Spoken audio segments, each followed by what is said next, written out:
61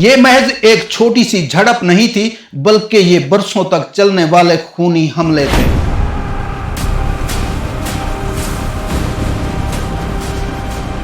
یہاں سے ہمیں پتہ چلتا ہے کہ انسان نے لکڑی کو تراش کر نیزہ بنایا، پتھر کو رگڑ کر چھری بنائی تاکہ وہ اپنے ہی ہم جنس انسان کا سینہ چاک کر سکے۔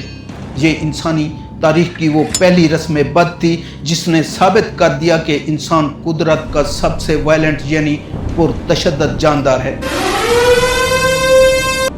پہلے ہتھیار صرف جسم کا حصہ تھے، ہاتھ کے مکے، ناخن اور دانت، لیکن پھر انسانی دماغ نے ہتھیاروں کا ارتقاء شروع کیا۔ اس نے لکڑی کے پھالوں سے کام لینا سیکھا اور پھر دریافت کی دھات کاری۔ کانسے اور لوہے کی دریافت نے جنگ کی پوری بساط ہی پلٹ کر رکھ دی۔ اب تلواریں وجود میں آ چکی تھیں جو پتھر کے مقابلے میں کہیں زیادہ تیز اور جان لیوا تھیں۔ تیر اندازی کے فن نے انسان کو وہ طاقت دی کہ دشمن کے قریب جائے بغیر اس کی آنکھوں میں موت اتار سکے۔ یہاں سے جنگ ایک ضرورت نہیں رہی بلکہ یہ ایک پروفیشن بن گئی۔ طاقتور بادشاہوں نے اپنی کرسی بچانے کے لیے باقاعدہ تربیت یافتہ فوجیں پالنا شروع کی۔ پھر آئے رتھ، گھوڑے اور ہاتھی۔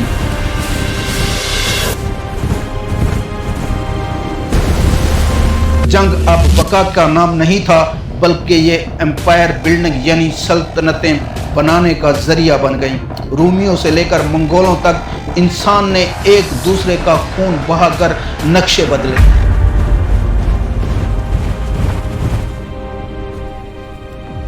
اور وہ سرحدیں جن کا قدرت نے کوئی نشان نہیں رکھا تھا، انہی انسانوں نے اپنے خون سے لکیریں کھینچنا شروع کر دیا۔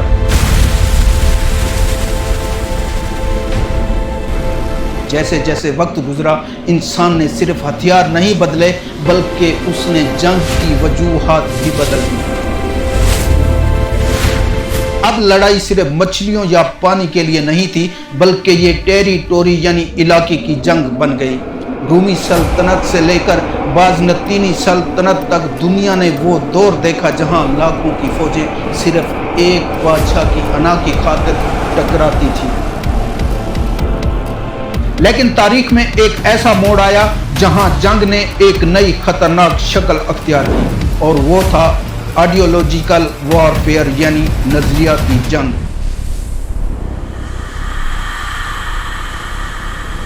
جب انسان نے محسوس کیا کہ دولت اور زمین سے زیادہ طاقتور چیز عقیدہ ہے تو مذہبی جنگوں کا ایک طویل سلسلہ شروع ہوا۔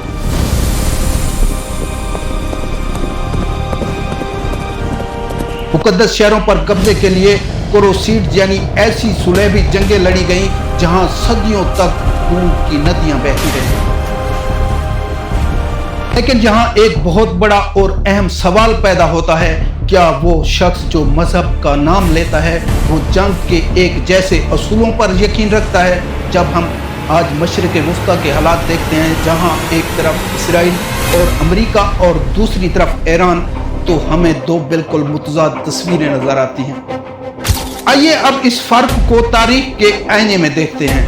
آج سے 1400 سال پہلے جب دنیا میں جنگ کا مطلب صرف قتل و غارت تھا تو مدینہ کی ریاست نے جنگ کے ایسے اصول دیے جن کا تصور آج کے دور کی مہذب دنیا میں بھی نہیں ہے۔ ہمارے نبی صلی اللہ علیہ وآلہ وسلم نے فوج کو روانہ کرتے وقت جو ہدایات دی وہ آج کے ہیومن رائٹس یعنی انسانی حقوق کی بنیاد ہیں۔ مسلمانوں کو حکم دیا گیا کہ تم کسی بوڑھے پر ہاتھ نہیں اٹھاؤ گے، تم کسی عورت اور بچے کو قتل نہیں کرو گے، یہاں تک کہ تم کسی راہب یا پادری کو اس کی عبادت گاہ میں نقصان نہیں پہنچاؤ گے۔ اسلامی جنگی حکمت عملی کی سب سے بڑی خوبی یہ تھی کہ دشمن کے درخت نہیں کاٹے جائیں گے، ان کی فصلیں نہیں جلائی جائیں گی اور ان کے جانوروں کو ہلاک نہیں کیا جائے گا۔ مختصر یہ کہ مسلمانوں کا نشانہ صرف ملٹری ٹارگٹس ہوتے تھے، یعنی صرف وہ لوگ جو میدان میں جنگ میں سامنے ہوں۔ مسلمانوں نے کبھی ہسپتالوں کو نشانہ نہیں بنایا، نہ کبھی عام شہریوں کی بستیوں پر شب خون مارا، کیونکہ اسلام میں جنگ کا مقصد اصلاح تھا نہ کہ نسل کشی۔ لیکن دوستو، اس کے بالکل برعکس جب ہم آج کے صہیونی نظریات کو دیکھتے ہیں تو ہمیں ایک بالکل الگ اور ہولناک سوچ نظر آتی ہے۔ یہودی ریاست کی جنگی تاریخ اٹھا کر دیکھیں تو ان کی حکمت عملی کا سب سے بڑا حصہ سویلین پاپولیشن کو خوف زدہ کرنا ہے۔ وہ بین الاقوامی قوانین کی دھجیاں اڑاتے ہوئے سکولوں پر بمباری کو اپنا حق سمجھتے ہیں۔ ہسپتالوں کو فوجی اڈا قرار دے کر ملبے میں بدل دینا ان کے نزدیک ایک اسٹریٹجی یعنی حکمت عملی ہے۔ آخر ان کا مذہب انہیں کیا سکھاتا ہے؟ حقیقت یہ ہے کہ صہیونی تحریک نے مذہب کو صرف ایک لبادے کے طور پر پہنا ہے۔ ان کے مخصوص نظریات کے مطابق وہ ایک منتخب قوم ہے اور ان کے علاوہ باقی تمام انسان ان کے نزدیک دوسرے درجے کی کوئی مخلوق ہیں۔ یہی وہ زہریلی سوچ ہے جس نے انہیں اتنا بے رحم بنا دیا ہے کہ وہ معصوم بچوں کے قتل پر بھی ذرا برابر بھی شرمندگی محسوس نہیں کرتے۔ ان کے نزدیک کولٹرل ڈیمیج یعنی عام شہریوں کا نقصان جنگ کا ایک لازمی اور قبول شدہ حصہ ہے۔ دوستو، تلواروں اور گھوڑوں کا دور ختم ہوا تو 13ویں صدی میں ایک ایسی چیز ایجاد ہوئی جس نے موت بانٹنے کی رفتار کو 1000 گنا بڑھا دیا، اور وہ ایجاد تھی گن پاؤڈر یعنی بارود۔ اب انسان کو دشمن کے سینے میں تلوار اتارنے کے لیے اس کے قریب جانے کی ضرورت نہیں رہی تھی۔ اب کینز یعنی توپوں کا دور آ چکا تھا۔ بارود کی اس دریافت نے جنگ کو ایک انڈسٹری یعنی صنعت بنا دیا۔ اب قلعے گرانا آسان ہو گیا اور شہریوں کو آگ لگانا ایک بٹن کا کھیل بن گیا۔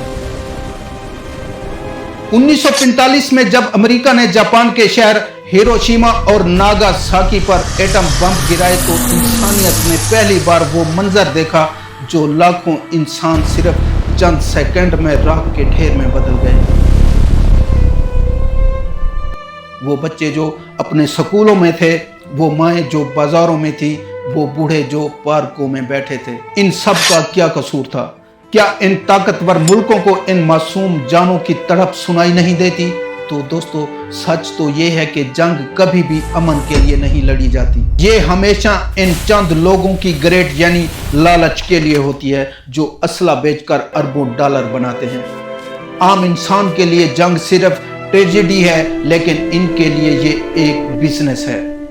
دوستو، اب ہم اس مقام پر پہنچ چکے ہیں جہاں جنگ صرف زمین یا سرحد کی نہیں رہی، بلکہ یہ ٹیکنالوجی اور خفیہ ایجنڈوں کا کھیل بن چکی ہے۔ آج جب ہم ایران اور اسرائیل کے ٹکراؤ کو دیکھتے ہیں تو ہمیں سمجھنا ہوگا کہ یہ دشمنی کب اور کیوں شروع ہوئی۔ ایک وقت تھا جب ایران اور اسرائیل کے تعلقات مشرق وسطی میں سب سے بہتر ہوا کرتے تھے، لیکن 1919 انقلاب ایران نے پوری دنیا کی بساط ہی پلٹ کر رکھ دی۔ ایران نے خود کو مظلوموں کا حامی قرار دیا اور اسرائیل کے وجود کو تسلیم کرنے سے انکار کر دیا۔ تب سے لے کر آج تک یہ دونوں ممالک ایک شیڈو وار یعنی خفیہ جنگ لڑ رہے ہیں۔ لیکن دوستو، اس جنگ میں امریکہ کا کیا مفاد ہے؟ امریکہ کیوں ہزاروں میل دور بیٹھ کر اسرائیلیوں کی ہر جائز اور ناجائز بات کی حمایت کرتا ہے؟ اس کا جواب کسی مذہب میں نہیں ہے، بلکہ تیل اور ڈالر کی سیاست میں چھپا ہے۔ مشرق وسطی دنیا کے تیل کا سب سے بڑا مرکز ہے اور امریکہ اس مرکز پر اپنا کنٹرول چاہتا ہے۔ اسرائیل اس خطے میں امریکہ کے لیے ایک ایسی فوجی چھاونی کا کام کرتا ہے جو امریکہ کے سیاسی اور معاشی مفادات کی حفاظت کرتی ہے۔ اسے پیٹرو ڈالر کا کھیل بھی کہا جاتا ہے، جہاں پر بیرل تیل کی قیمت امریکی ڈالر کی طاقت کو برقرار رکھتی ہے۔ دوستو، اب ذرا ہتھیاروں کے اس سفر پر دوبارہ غور کریں جو پتھر اور نیزے سے شروع ہوا تھا۔ آج ہم ایک ایسے دور میں جی رہے ہیں جہاں دشمن کو مارنے کے لیے آمنے سامنے آنا بھی ضروری نہیں رہا۔ ڈرون ٹیکنالوجی اور سائبر وارفیئر نے جنگ کو ایک کمپیوٹر گیم کی طرح بنا دیا ہے۔ ایک فوجی افسر کسی دور دراز ایئر بیس پر ایک ٹھنڈے اے سی کمرے میں بیٹھ کر صرف ایک بٹن دباتا ہے اور ہزاروں میل دور ایک بستی راکھ کا ڈھیر بن جاتی ہے۔ یہ فاصلے کی جنگ انسان کو اور بھی بے رحم بنا رہی ہے، کیونکہ مارنے والے کو اپنی آنکھوں سے بہتا ہوا خون، تڑپتے ہوئے بدن اور ہوا میں اڑتے ہوئے انسانوں کے ٹکڑے نظر ہی نہیں آتے۔ اس کے لیے یہ صرف سکرین پر موجود ایک ڈیجیٹل ٹارگٹ ہے۔